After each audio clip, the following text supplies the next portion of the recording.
नमस्कृत्य नरं चैव नरोत्तमं देवीं सरस्वतीं व्यासं ततो जयमुदीरयेत्। ओम नमो भगवते वासुदेवाय, ओम नमः पितामहाय, ओम नमः प्रजापतिभ्यः, ओम नमः कृष्णद्वैपायनाय, ओम नमः सर्वविघ्नविनायकेभ्यः।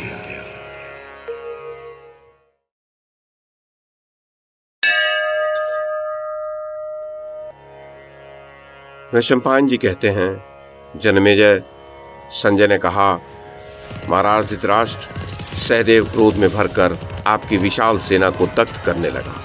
उस समय भाई दुशासन ने अपने उस भ्राता का सामना किया। उस महायुद्ध में उन दोनों भाइयों को एकत्र हुआ देख वहां खड़े हुए महारथी योद्धा सिंहनाद करने और वस्त्र हिलाने लगे। भारत उस समय कुपित हुए आपके धनुर्धर पुत्र ने अपने 3 बाणों द्वारा बलवान पांडुपुत्र सहदेव की छाती में गहरा आघात किया। राजन, तब सहदेव ने आपके पुत्र को एक नाराज से आहत करके पुनः 70 बाणों से बींध डाला। तत्पश्चात उसके सारथी को भी 3 बाण मारे। राजन, उस महासमर में दुशासन ने सहदेव का धनुष काटकर उसकी दोनों भुजाओं और छाती में 73 बाण मारे। तब सहदेव ने अत्यंत कुपित होकर उस महासमर में खड़ग उठा लिया और उसे घुमाकर तुरंत ही आपके पुत्र के रथ की ओर फेंका। उसका वह लंबा खड़ग दुशासन के धनुष, बाण और प्रत्यंचा को काटकर आकाश से भ्रष्ट हुए सर्प की भांति वहां पृथ्वी पर गिर पड़ा।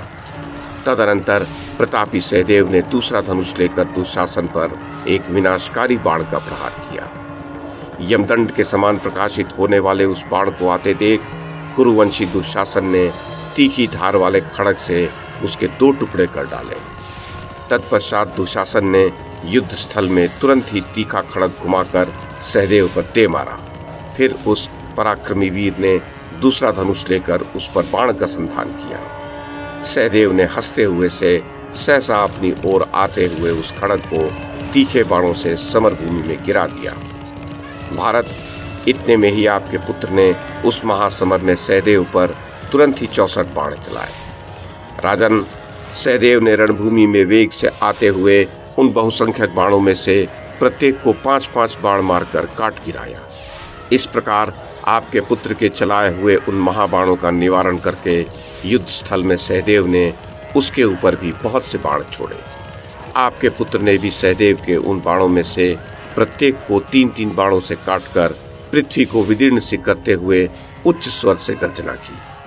राजन, उसके पश्चात दुशासन ने रणभूमि में पांडु कुमार सहदेव को आहत करके उसके सारथी को भी 9 बाण मारे। महाराज, इससे कुपित होकर सहदेव ने अपने धनुष पर मृत्यु, काल और यमराज के समान एक भयंकर बाण रखा। फिर उस धनुष को बलपूर्वक खींचकर उसने आपके पुत्र पर वह बाण छोड़ दिया। राजन, वह बाण दुशासन को तथा उसके विशाल कवच को भी वेग पूर्वक विदीर्ण करके बांबी में घुसने वाले सर्प के समान धरती में समा गया। महाराज, इससे आपका महारथी पुत्र मूर्छित हो गया। उसे मूर्छित देख उसका सारथी तीखे बाणों की मार खाकर अत्यंत भयभीत हो तुरंत ही रथ को रणभूमि से दूर ले गया। कुरुवंशी दुशासन को रणभूमि में पराजित करके पांडुनंदन सहदेव ने दुर्योधन की सेना को वहां उपस्थित देख उसे सब ओर से मत डाला। महाराज धृतराष्ट्र, जैसे मनुष्य रोष में आकर चींटियों के दल को मसल डालता है, उसी प्रकार सहदेव ने उस कौरव सेना को धूल में मिला दिया।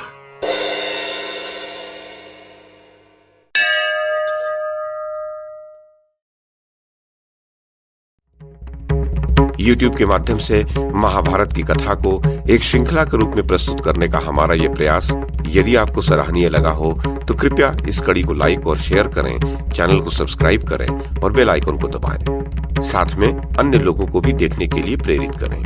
धन्यवाद और नमस्कार।